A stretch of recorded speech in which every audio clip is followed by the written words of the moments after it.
21 essentials for a successful van life. Successful. I took the time to really think about this, think about it hard. And I made a list and I came up with 21. As far as I'm concerned, and I think for you too, a gym membership is number one. Now, this is the only one I'm going to put number one. This is not, in order of importance or anything. This is just my list. But I do think a gym membership is really at the very top because you're going to be in your home. Now, if you're in a bricks and sticks, you're in a home and you're walking from your kitchen to your living room to your bedroom, whatever. Well, and then you go outside in your yard. But this is my home and I live in a minivan. So it's not that large. I need to get out. I really need to get out and go walk. I need to get my muscles moving. There was one fella in Flagstaff, and I noticed him every day because I went in the morning also. And I'm sure he noticed me. But I remember seeing him get out of his rig. Otherwise, I never would have thought that he was a Nomad. But I did see him get out of his rig, and it was almost looked like a high top, like a Mercedes-Benz. Sort of like a ProMaster, but a different. And he was on the elliptical machine every day. He knew that he needed to keep his body moving around. And then I think he took a shower every day, which I wouldn't want to do myself. And he was completely, it looked like he kept his head shaved. Probably he was that kind of a nomad, that he was a no fuss, no muss kind of nomad. But he was in shape. He was a little thin, but he was in shape. And he had a really nice rig. But I remember seeing him every single day. He knew what he was doing. And he was on the elliptical machine for a while. He was on it for a while. So I do think it's very important. Now, let's get down. You know how I feel about Power Station. This is my newer Jackery. It's a Jackery 300 Plus. And I like this one. But this is only for if I really run out of power on my other two Jackeries, then I'll use this. I do think it is important to have power. You want to power things up. But I'm also going to include, because I want to give you the big picture. I look at the big picture. Now, I thought, well, should I include a solar panel? And I thought, well, absolutely. Here's a what if. What if down the road, they're talking about they're not really producing any fuel. They're not really drilling and producing fuel, energy in this country anymore. They've kind of halted all of that. What if they start rationing fuel? Let's say next year they start rationing fuel. Well, you're not going to be driving around being able to plug it into your 12 volt. So guess what? You're going to need power. Okay? So don't just think, oh, well, I can just drive around. Let's play the what if game, because let's look at the big picture. Okay? So I think it's important. They're not that expensive.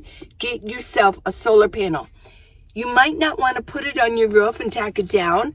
It might be one of those that fold in half, like the new one that I bought that goes with this one. I'll leave the link for that set.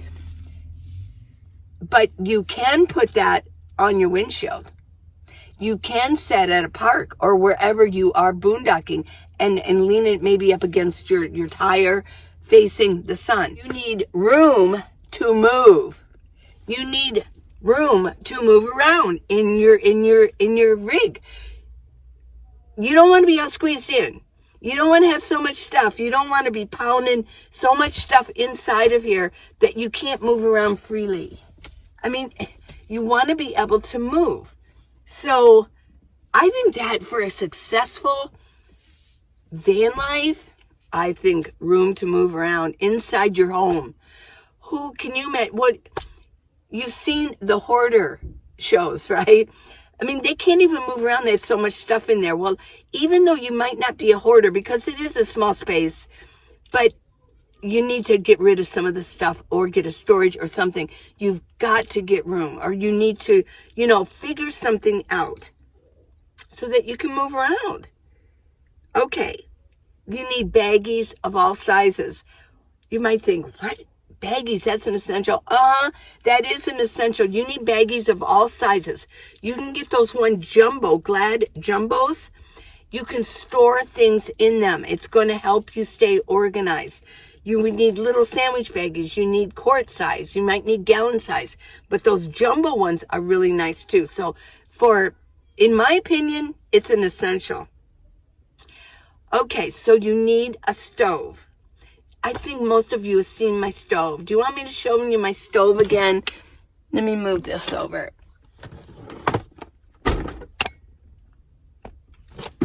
Why not? Okay, that's how my granddaughter was there. She go, why not? Okay, this is my butane propane duo stove. Okay, is it essential? I think it kind of is, because you can go out and get your coffee if you want to. You can go to McDonald's and get a senior coffee, which, by the way, in Tucson, they're more expensive. I was kind of surprised on that one. But, yeah, you want to have a stove. Put the butane or hook the propane in there, and you can make your coffee, or you can, heat something up in here. You don't have to have it, but I think for a successful life, you might not be able to go to McDonald's. Maybe, just maybe, well, we talked about the fuel. What if they ration it? Maybe, just maybe, you don't feel well, or you have a headache, or you don't really want to go anywhere. What you can do is get out your stove and make yourself something. Make yourself some tea. That way you don't always have to go out and get it. So, for a success, might not be essential for just a survival, but for a successful van life, I think a stove is pretty darn handy. Wipes, oh my goodness, essential. You have to have wipes. I know, you can go with paper towels and maybe some alcohol water or just water and wipe down. But I'm telling you, for number 2, go to the bathroom, I say let me include wipes and a bucket and a pee bottle system. I think those 3 together equals 1. You need a pee bottle, you need a bucket system, and there's where your baggies come in, and you need wipes. You just do. Toilet paper doesn't always make it, right? Okay, essential. Phone with GPS, Google Maps, so you can get around. If you're going to be traveling and you might be in a city where you don't know where anything is, you want to know where everything is. I mean, having a physical map, yeah, I'd say for survival, have yourself an actual map, a physical map, a book like Rand McNally, something like that. But, I mean, it's not going to tell you where things are. It's not going to say McDonald's or Walmart near me. Yeah. So a phone with GPS, with cell coverage on it. I think most of us have that, but it is an essential, right? Okay. You need dishware. If we're going to be dealing with this, making this, cheers. Here's yours. Here's mine. We need to have some dishware. You want to have a container that you can carry coffee in, right? And you want to have like a little plate. I carry very few dishes. And I've got a couple more things in my storage I don't want to carry with me. This is it. This is it. I use this a lot. This is plastic. I got this at Target. I think it was like 79 cents. But I do like the color. And a spoon, fork, knife, can opener, bowl. Yeah. This is it for my dishes. Now, in my storage, I think I pulled some things out that I don't really use and I don't want to carry, like a spatula and there's things like that. But, yeah. Dishware. Okay, here's something essential. Emergency cash fund. You need to have that. Okay? Now, I talk about, a lot of you have actually been asking me, I want to actually do a follow-up video on that, on cash and savings. If you don't have an emergency savings, and you have to be in your van, you have to live in your vehicle because whatever the reason, you've been evicted, they're renovating and you've been told you got to leave, and then you can't find anything else because it's too expensive.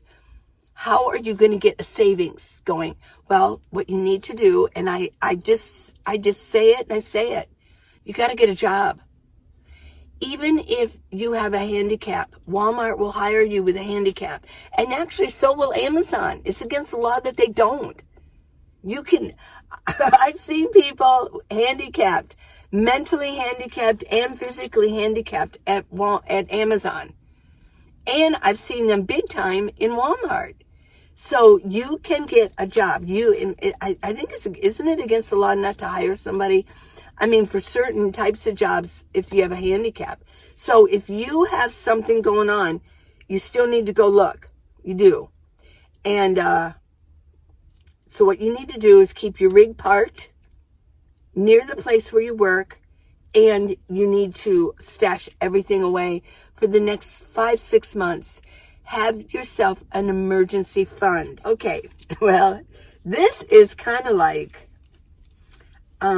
obvious, but you need a sound running vehicle. Okay, you need a vehicle that runs well, at least almost all the time. I mean, you're going to have glitches. That's what you need that emergency fund for. You might have glitches, but you need to have something that is basically sound running. Here's another essential. I count on this a lot. AAA. A AAA membership. I have a platinum so that I can have all kinds of different tows. And, I think I get 200-mile tows, just in case. I've used tows so many times. Not my foot toes. Towing my car. Okay. Okay, let's talk about this one. You need a comfortable sleeping arrangement. It needs to be comfortable. You need to get proper sleep. If you want to have a successful life in your van and beyond, but we're talking about essentials for a successful van life, you need to get proper sleep. I just saw a thing about proper sleep, that you produce 4 different chemicals inside your pineal gland, which is kind of in the middle of your brain when you sleep. One is melatonin, one is serotonin, and then there's another one, I can't pronounce it, that it is a painkiller. We produce our own painkiller. And then the other one is a chemical that releases and gets rid of all the residual from the painkiller chemical, because I guess it can leave residuals, which will make it hard for the next night to fall asleep. You need your dream time. They call it rapid eye movement. There's your dream time. You have to dream. If you're going to be successful, if you're going to think proper, if you're going to be in a good mood, that sleep is so important. So a good sleeping arrangement is what you need. Now, mine, as most of you know, is I have a sleeping bag here. It's a thick one, although I think pretty soon, it's been a while, I need to get a new one, just because it's kind of getting mushed down just in where my hips and where my butt goes, so I think I'm pretty soon I'm going to probably buy a new one, but I can get it in here. But if you don't have good knees, okay, and you can't get up and down from your knees, right? And you can't sit like this for a while. You don't have to sit like this all the time, because I sit like this just because, just because because I'm sitting on the floor doesn't mean my knees always have to be bent. But it is essential to have good knees, okay? And you need to be able to get yourself up and down. But you can do a bed frame, either with PVC pipe, or you just have a board that lays over some milk crates and you got stuff in the milk crates, or you just have like a, I don't know, sometimes you can find these actual frames, these bed frames, or I've seen them. And I know I don't have a bed frame, but there are so many ways you could make one. You can make them out of wood. So you want to have something, but here's where, like I said, it's got to be a comfortable sleeping arrangement. Here's my minivan from here to here. Well, you want more space, so you make your bed about like this. You can't. You gotta have a nice space to sleep. What if you want to lay down on it during the day? What if you want to just sit up on it during the day if you're short and you can actually sit on it? Well, if it's so narrow, you're not going to get good sleep.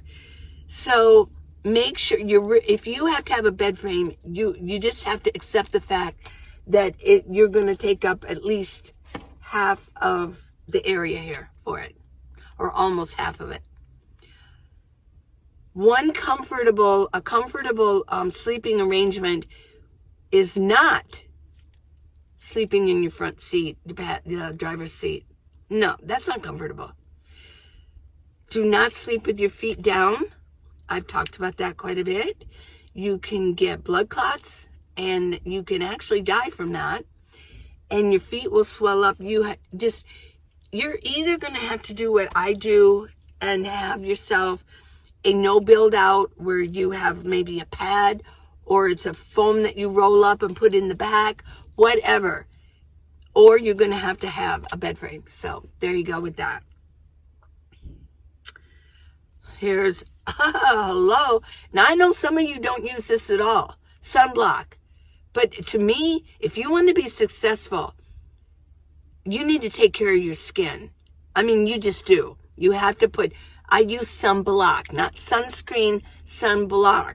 Sunscreen has chemicals in it, and you have to keep reapplying it. Sunblock, you put it on. And guys, I know most of my guy friends don't wear sunblock at all. They don't wear anything. So, but gals, it can age you out here. You can start getting all these brown spots on your face, sun spots. The collagen will go in your face, so get sunblock. I'm just telling you. Just do it. Just do it. Just do it, okay? Water containers, essential. You have to have water containers. I use gallon water containers. I use Arizona tea. These are the ones I use. They got all different ones. This is like half and half. This is Arnold Palmer. Some have ginseng tea. I might take a few sips of the tea. I'm not into the sugar. And I think with these, it actually has corn syrup in it. I don't like corn syrup. So a lot of times I buy these. It's about $3.49. And I may take a few sips of it and then I dump it out. Because what I want, look at this. I want this. This is solid. And I can go to Walmart or any place that you can refill them. And what I do is I carry 7 gallons at any time. In fact, right now I'm about due. I got to go get some water and fill it up. Extra food. You want extra food. You don't want to just have this little bit of food.